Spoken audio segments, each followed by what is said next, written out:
Hello students, welcome to my channel. बेटा जी कक्षा 8वीं का चैप्टर नंबर 10 कार्य पुस्तिका का हमारा चल रहा है और पेज नंबर 135 तक मैं आपको करवा चुकी हूँ।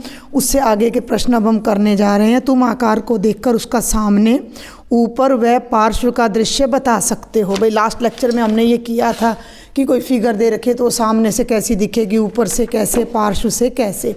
अब ये इसका उल्टा करवा रहा है। क्या कह रहा है कि गोलू ने इन दृश्यों को कुछ इस तरह से जोड़ा। ये सामने का था, ये ऊपर से दिख रहा था डबल, और ये पार्श्व यानी साइड से।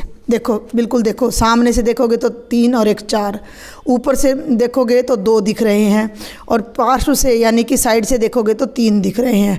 अरे यह तो 4 घनों से मिलकर बना आकार है। क्या गोलू ने सही आकार बनाया है? तो आप लिखेंगे कि हाँ, गोलू ने सही आकार बनाया है। हाँ, बस तो आप यहाँ केवल हाँ लिख देंगे। तुम भी इस तरह नीचे दिए गए दृश्यों से आकार बनाओ। अब ये देखो भाई, सामने से 1 है यानी कि केवल फ्रंट से ऐसे दिख रहा है हमें, ऊपर से 2 डब्बे हैं और साइड से भी 2 हैं। तो ये एक कुछ इस तरह का घनाभ बनेगा। घनाभ हम कैसे बनाते हैं ये देखो, थोड़ा सा मैं यहाँ आपको कोशिश करती हूँ बना के दिखाने की। ये हमारा कुछ इस तरीके से बनेगा, ठीक है। और ये यहाँ से मिलाएंगे तो ये यहाँ पर ये पार्टीशन आपको देनी पड़ेगी। सामने से 1 है, साइड से 2 हैं और ऊपर से भी 2 आ जाएंगे। आगे बढ़ूँ मैं, अगले भाग पर देखो। सामने से तो L दिख रहा है, ऊपर से 2 डंडे दिख रहे हैं और साइड में से भी हमें 2 डंडे दिख रहे हैं। क्योंकि ये 3 डायमेंशन की फिगर है तो भाई यहाँ हमें थोड़ा बनाने में आएगी तो दिक्कत, पर हम कोशिश कर सकते हैं। ये मैंने बना दिया सामने से तो यूं का यूं, और ऊपर से क्योंकि 2 हैं तो इधर भी आपका ऐसे जाएगा। देख लो भाई ध्यान से, ऐसे ये आपका ऊपर से जाएगा और ये इधर जाकर बंद हो जाएगा आपका। तो सामने से L दिखेगा। जो इसके पीछे, इसी के पीछे एक दीवार और आएगी 2 तक की, और यहाँ सामने केवल ये अकेला रहेगा, ठीक है। तो इसको यहाँ दिखाने में थोड़ी सी हमें परेशानी आएगी। तो ऐसे आएगा ये देखो, नीचे की तरफ जाएगा ये, ऊपर से हमें 2 दिखेंगे। एक तो ये वाला क्यूब पूरा हो जाएगा, एक तो ये वाला क्यूब बेटा पूरा हो जाएगा, और एक ये वाला क्यूब पूरा हो जाएगा। तो सामने से L दिखेगा, ऊपर से ये 2 दिखेंगे और साइड से ये वाला और ये वाला हमें दिखाई देगा। तो आप भी इसको कुछ इसी तरह से बना पाओगे। आगे बढ़ूँ, सामने से 2 दिख रहे हैं, ऊपर से 4 दिख रहे हैं और साइड से भी हमें इस तरह से 2 दिखाई दे रहे हैं। तो ये समझो कि इस ईंट के साथ ये ईंट ऐसे जुड़ी हुई है और 4 ऊपर हैं। तो मैं यहाँ एक पहले घन बनाने की कोशिश करती हूँ। ऊपर से 4 हैं भाई, ऊपर से 4 हैं तो ये कुछ ऐसा बनेगा, 2 इधर, और पहले ना इतना ही आप इस साइड में बना लो, ठीक है। तो ये तो बन गया इस साइड में, समझे मेरी बात को। ये इस तरह की फिगर आपकी बनेगी घनाभ, जो कि सामने से तो ये दिखेगा और ऊपर से आपके ये 4 डायाग्राम आपको दिखाई देंगे। समझ रहे हो? ऊपर से हमारे ये 4 दिख रहे हैं ऊपर से। देखो 1 2 3 4, सामने से 2 और इधर से हमारे 2 दिखाई दे रहे हैं। और आगे बढ़ते हैं चौथे भाग पर। ऊपर से इस तरह की शेप है, ये एक उल्टा L लगा लो। सामने से ऊपर यानी इसके ऊपर 3 डंडी और हैं और साइड से हमारा 2 दिख रहा है। तो इसको हम यहाँ थोड़ा 3D में बनाएं अगर, ये देखो भाई, ये 2 और 1। बहुत ही ज़्यादा ठंड है बेटा जी, आप सब ने अपना बचाव रखना है। ये 3, और अब यहाँ पर ये हमारा ऐसे बन गया। देखो अब की बार कितना नीट एंड क्लीन आया है हमारा। तो बार बार उससे करोगे तो आपको हो जाएगा ये, ठीक है। तो 1 2 3, 1 2 3 4, और ये इधर से आ गया। और ये हमारा लास्ट है कि सामने से 2, ऊपर से ऐसे दिख रहा है ये और ये। तो इसमें हमें सामने का जोड़ना है और साइड से 3 दिख रहे हैं। तो ये देखिए भाई, 2 तो सामने से और 3 साइड से मैंने बना दी, और ऊपर से ना 1 तो यहाँ दिख रहा है आपको, तो वो तो आपको यहाँ दिखेगा ये, ठीक है, समझ आ रही है बात। और 2 यहाँ दिखेंगे इसके पैरेलल, आपको इसके पैरेलल ये दिख गया, इसके पैरेलल। और एक बॉक्स फिर आपका यहाँ बनेगा इस जगह पर, ठीक है। अब आप देखो कि ये बॉक्स आपका यहाँ बनेगा, ये बॉक्स बन रहा है एक तो, और ये बॉक्स बनेगा, और 2 बॉक्स ये इकट्ठे बनेंगे। इसको थोड़ा सा आप बड़ा कर लीजिए, ये इस तरीके से, ठीक है भाई। ये है, ये देखो 1 2, और ये इधर आगे, यहाँ नहीं है, कुछ भी नहीं है, ये हमारा यहाँ पर खाली है। तो ऊपर से तो ये शेप आ जाएगी, सामने से 2 आ जाएंगे और साइड से 3 आ जाएंगे। ये मैंने भरसक प्रयास किया आपको समझाने का। फिर भी कोई डाउट हो तो आप मुझे कमेंट बॉक्स में लिख देना। अब मैं आगे बढ़ती हूँ। आगे एक बड़ी मज़ेदार सी कहानी दे रखी है जिस पर हमने प्रश्नों के उत्तर देने हैं। छुटकी की यात्रा। बहुत जल्दी से मैं कहानी पढ़ूँगी, समझने के लिए आप आराम से शांति से अपनी बुक से पढ़ लेना। हंसीपुर नाम के गांव में एक छुटकी रहती है। उसकी मौसी कुछ दिनों से उसके गांव आई हुई है। छुटकी को अपनी मौसी को लेकर नानी के गांव पाली जाना है, ठीक है, पर पहले उसे अपने मामा के गांव खोरी जाकर मामा को एक संदेश देना है। वापस हंसीपुर आते समय उसकी मौसी अपनी सहेली मीना से मिलना चाहती है। मीना टोंक गांव में रहती है। छुटकी को खोरी और पाली का रास्ता नहीं पता। उसे पाली से टोंक जाने का रास्ता भी नहीं पता। बस उसे इतना याद है कि नानी के गांव तक कोई सड़क जाती है, वहां नाव से जाना पड़ता है। चूँकि पाली गांव बड़े तालाब के टापू पर है, नानी के घर तक नाव से जाने में बड़ा मज़ा आता है। छुटकी ने अपने पिताजी से इन गाँवों के रास्ते पूछे। उसके पिताजी ने ये नक्शा बना दिया, भाई ये रहा नक्शा, ठीक है, और उसे खोरी, पाली और टोंक पहुंचने के रास्ते समझाए। टोंक से वापस हंसीपुर पहुंचने का रास्ता भी समझाया।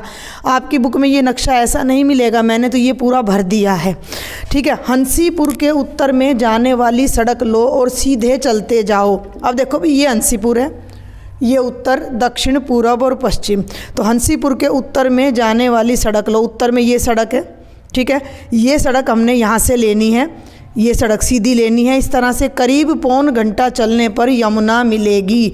ये हंसीपुर है, हंसीपुर के उत्तर में सड़क ये है, ठीक है। सड़क लो और सीधे चलते जाओ। अब आपने एक बात का ध्यान रखना है कि जो सड़क है वो ये वाली लेनी है आपने, ये वाली नहीं लेनी है। उत्तर दिशा में चलेंगे हम, इस तरफ, इस सड़क पर हम चलेंगे, इस डायरेक्शन में चलेंगे, हंसीपुर के नॉर्थ की डायरेक्शन में। आ रही है बात समझ में? और 1.25 घंटा चलने पर, तो यहाँ से वो चली तो ये यमुना बह रही है, ये यमुना बह रही है, और ये यमुना के ऊपर पुल है, उस पर एक पुल है। पुल पार करने के बाद सड़क थोड़ा मुड़ेगी। देखो ये पुल पार करते ही मुड़ गई सड़क। सड़क के पूर्व में एक गांव है माजरा, ये गांव है माजरा जो मैंने यहाँ लिख दिया है। माजरा से उसी सड़क पर आगे जाना है। चले करीब 1.5 घंटा बाद एक और सड़क मिलेगी जो पूरब से पश्चिम जाती है। तो ये देख लो भाई, ये सड़क आ गई, ये देखो ये पूरब है, ये थोड़ा सा नीचे करूँ मैं, ये पूरब है और ये पश्चिम। तो ये सड़क भी ऐसे ही जा रही है, इधर तो जा ही नहीं रही, पूरब से पश्चिम की तरफ जा रही है, ठीक है। इस सड़क पर पश्चिम की ओर मुड़ जाना, यानी कि आपने ऐसे चलना है।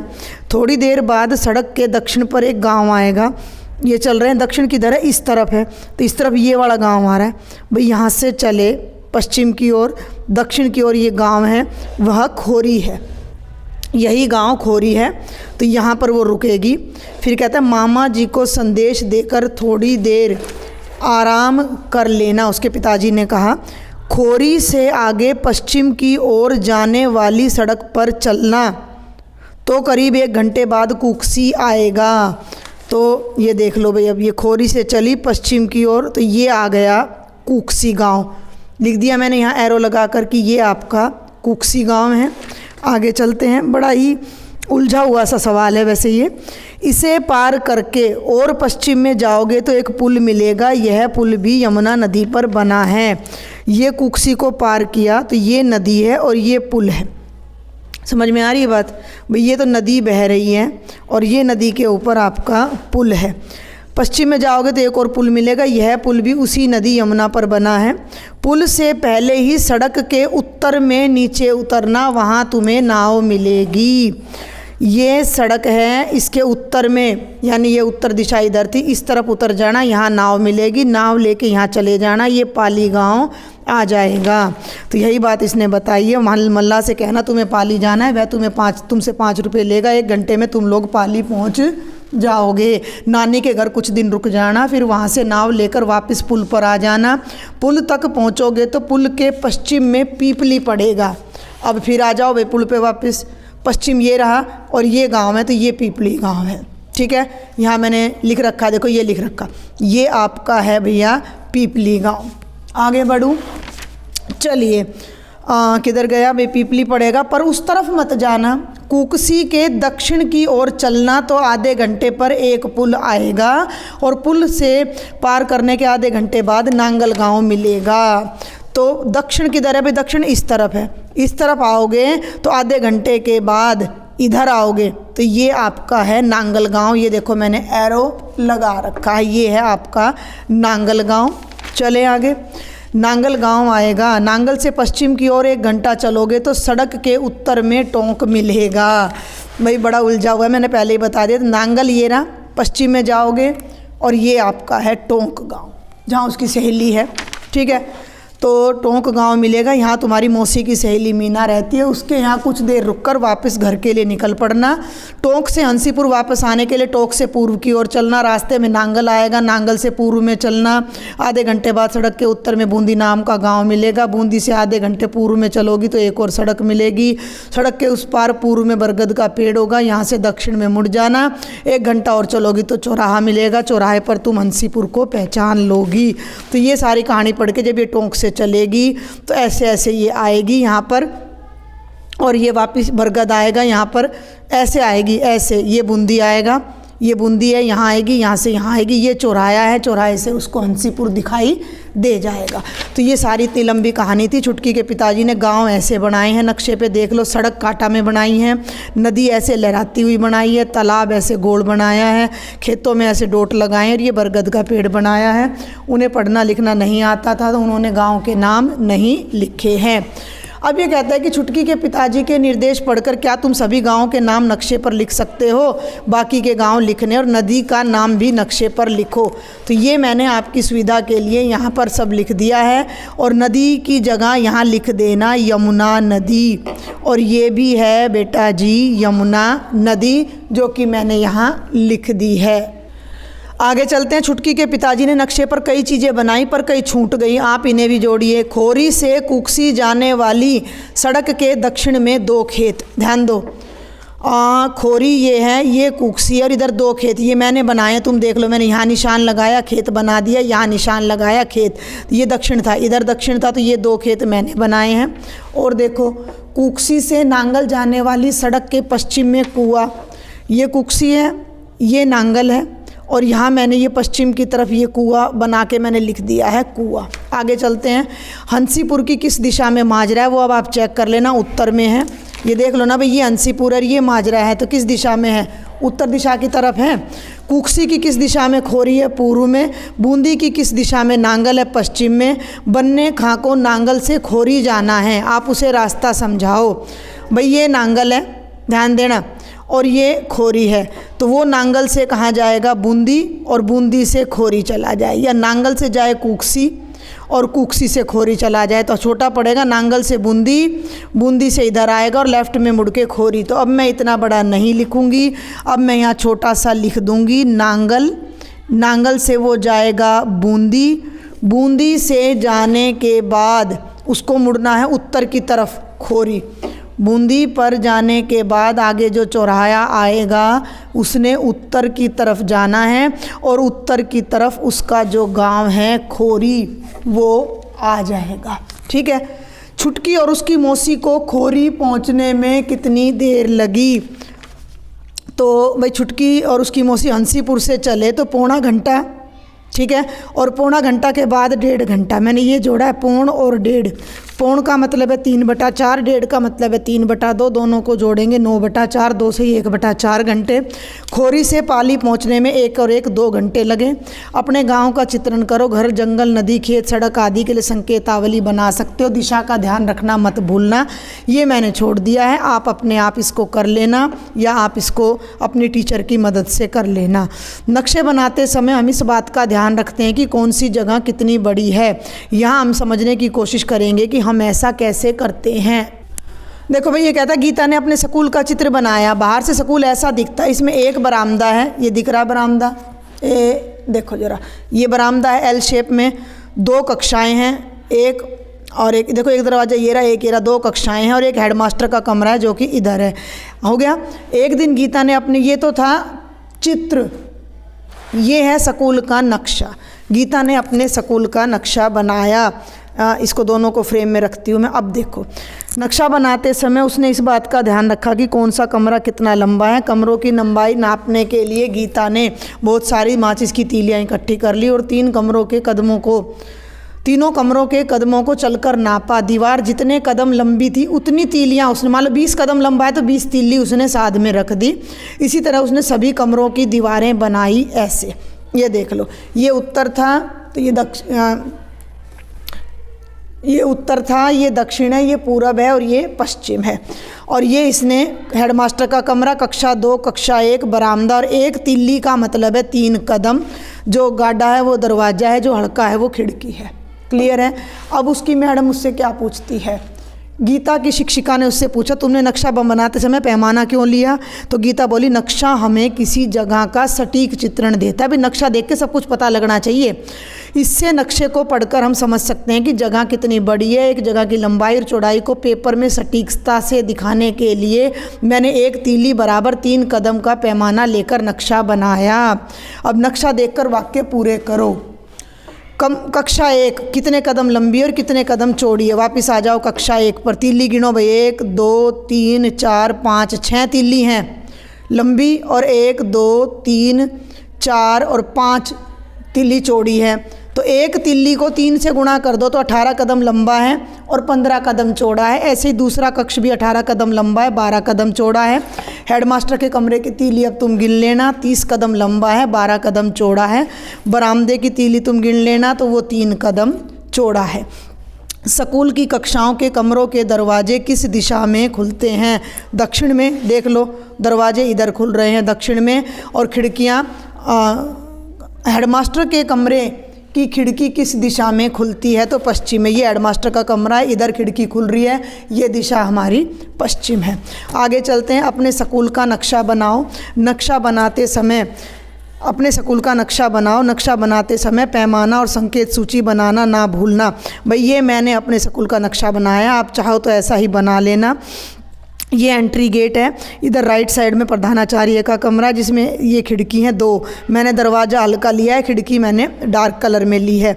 और ये कक्षा 6 7 8 9 10 साइंस लैब 11 12 पुस्तकालय और ये बरामदा है। तो आप इसको देखकर इसी तरह अपने स्कूल का नक्शा बना सकते हो या इसको भी बना सकते हो। आगे चलते हैं। मनसाराम का घर। मनसाराम ने एक नक्शा बनाया, उसमें 3 फीट को 1 सेंटीमीटर माना है। मनसाराम के घर के नक्शे को ध्यान से देखो, आपको ऐसा नक्शा नहीं मिलेगा क्योंकि मैंने उसमें प्रश्न अनुसार कुछ चीज़ें जोड़ दी हैं। नक्शे के आधार पर नीचे दिए गए सवाल हल करो। घर में कुल कितनी खिड़कियां हैं? खिड़की हैं गहरी, तो गिन लो भाई, 1 2 3 खिड़की हैं। बड़े कमरे जितनी जगह में कितनी रसोई बनेंगी? अब मेरी बात ध्यान से सुनो, ये सब मैंने फुटे से नापा है। ये 9 सेंटीमीटर लंबा है, ये 6.5 है, ये 2.5 है, ये 5.5 सेंटीमीटर है, ये 1.5 है, ये 3 सेंटीमीटर और ये 1 सेंटीमीटर लंबा है। उत्तर दक्षिण पूर्व पश्चिम। अब ये कहता है कि बड़े कमरे में, अब ये बड़ा कमरा है जो कि 6.5 बाय 3 का है, तो इसका क्षेत्रफल आएगा 6.5 गुणा 3 यानी 27। और इसने पूछा इसमें कितनी रसोई बनेंगी, तो मैं क्या करूंगी, बड़े कमरे के क्षेत्रफल को रसोई के क्षेत्रफल से भाग करूंगी। रसोई की लंबाई 1.5 है, चौड़ाई 1 है, तो रसोई का क्षेत्रफल है 1.5। कमरे का क्षेत्रफल है 27, रसोई का है 1.5, दोनों को भाग करूंगी तो 18 रसोई बन सकती हैं इस बड़े कमरे में। गाय बैल की कोठरी में लगभग कितने छोटे कमरे बनेंगे? तो गाय बैल की कोठरी का भी मैंने क्षेत्रफल निकाला, 5.5 बाय 2.5 में छोटा कमरा का क्षेत्रफल है 3 गुणा 1 यानी 3, उसको मैंने 3 से भाग कर दिया तो मेरा उत्तर लगभग 4.58 आया, यानी 5 बन सकते हैं। तुमने इन सवालों को कैसे हल किया? तो मैंने लिख दिया भैया, मैंने बड़े कमरे के क्षेत्रफल को रसोई के क्षेत्रफल से भाग किया, बै भाग में मैंने गाय बैल की कोठरी के क्षेत्रफल को छोटे कमरे के क्षेत्रफल से भाग किया। आगे बढ़ते हैं। बड़ा कमरा कितने फीट लंबा है? बड़ा कमरा 6.5 सेंटीमीटर है और सेंटीमीटर को 3 से गुणा कर दो तो फीट आ जाएगा, क्योंकि इसने कहा है कि 1 सेंटीमीटर को 3 फीट लिया है। तो ये हो गया 19.5 फीट। बड़ा कमरा कितने फीट चौड़ा है? तो 3 बाय 3 9 फीट। रसोई 4.5, रसोई कितने फीट चौड़ी है? 3 फीट। गाय बैल की कोठरी किस दिशा में है? इधर है, ये पश्चिम है तो हमने लिख दिया पश्चिम। घर के उत्तर में 3 पेड़ बनाओ, बना दिए, ये बना रखे मैंने, देख लो ये घर है, ये उत्तर दिशा है, ये मैंने 3 पेड़ बना दिए, तुम भी बना देना। मनसाराम ने घर में एक कोठरी और बनाने की सोची, 9 फीट लंबी 9 फीट चौड़ी। इस कोठरी को मनसाराम कहाँ बनाए? कोठरी बनाकर दिखाओ। याद रहे नक्शे में 1 सेंटीमीटर 3 फीट के बराबर है छोटे कमरे के साथ। छोटा कमरा 3 फीट का है, ठीक है, तो 3 सेंटीमीटर है, 3 फीट का है ये हमारा छोटा कमरा। उसने बनाया है 9 फीट का हमारा। ये जो 3 लिख रहा है ये सेंटीमीटर है भाई, असल में ये सारे मैंने क्या लिख रखे हैं? सेंटीमीटर। तो ये 9 फीट का हो गया, तो 9 का ये हो गया और 9 का ये हो गया, और ये मैंने यहाँ पर कोठरी बना दी। ये सारे माप मैंने सेंटीमीटर में ले रखे हैं, मैंने लेक्चर के शुरू में आपको बता दिया था। चलें आगे। मनसाराम के घर में दिखाई गई चीज़ों के लिए संकेत तालिका बनाओ। ये संकेत तालिका इसने बना रखी, दरवाज़ा, खिड़की, बाउंड्री। कई जगहों के माप लिखे गए हैं, उन्हें कॉपी के पेज पर बनाना है तो क्या पैमाना लोगे? भाई 25 फीट घर की लंबाई दिखानी और 50 फीट चौड़ी, तो मैं 1 सेंटीमीटर को 5 फीट ले लूँगी। स्कूल की लंबाई 10 मीटर है, चौड़ाई 400 मीटर है, तो मैं 10 मीटर को 1 सेंटीमीटर लेके कागज़ पे बना दूंगी। और ये आगे केवल थ्योरी है जिसको मैं जल्दी से पढ़ के आपको समझा देती हूँ। नक्शे और चित्र में क्या अंतर है? गीता ने अपने स्कूल का चित्र भी बनाया और नक्शा भी, दोनों एक ही जगह को दर्शा रहे हैं पर दोनों में अंतर है। आइए समझते हैं क्या अंतर है। बनाने वाले का नज़रिया। यह ज़रूरी नहीं है कि जिस तरह से गीता ने अपने स्कूल का चित्र बनाया उसकी सहेली भी बनाए। गीता ने अपने चित्र में टंगी घंटी, बोर्ड, हैंडपंप, मटके बनाए, स्कूल की खिड़की के पल्ले बंद दर्शाए, ठीक है, लेकिन उसकी सहेली बनाएगी तो हो सकता है कि एक आधी चीज़ को ना दिखाए। चित्र में क्या क्या दिखाया गया है, उसे कैसे दर्शाया गया है, चित्र को बनाने वाले पर निर्भर करता है, उसके नज़रिए पर निर्भर करता है। गीता की सहेली को, ये देखो ये गीता की सहेली का चित्र है, ना उसने घंटी दिखाई, ना हैंडपंप दिखाया, ना बीच में कुछ दिखाया। आदि दर्शाना महत्वपूर्ण नहीं लगा इसलिए उसने नहीं दर्शाया, पर नक्शे में बनाने वाले के नज़रिए की वजह से अंतर नहीं आता। नक्शा वैसा ही बनेगा बिल्कुल एग्जैक्ट, चाहे आप बनाओ, चाहे मैं बनाऊं, चाहे कोई और बनाओ, चाहे मैं नक्शा बनाऊं, चाहे मेरी सहेली, दोनों के नक्शे को एक जैसा दिखना चाहिए। नक्शा बनाते समय मनमाने अंतर की अनुमति नहीं दी जाती, पर यह जरूरी है कि अलग अलग लोग अलग अलग संकेतों का प्रयोग कर सकते हैं और अलग अलग पैमाने से नक्शा बना सकते हैं।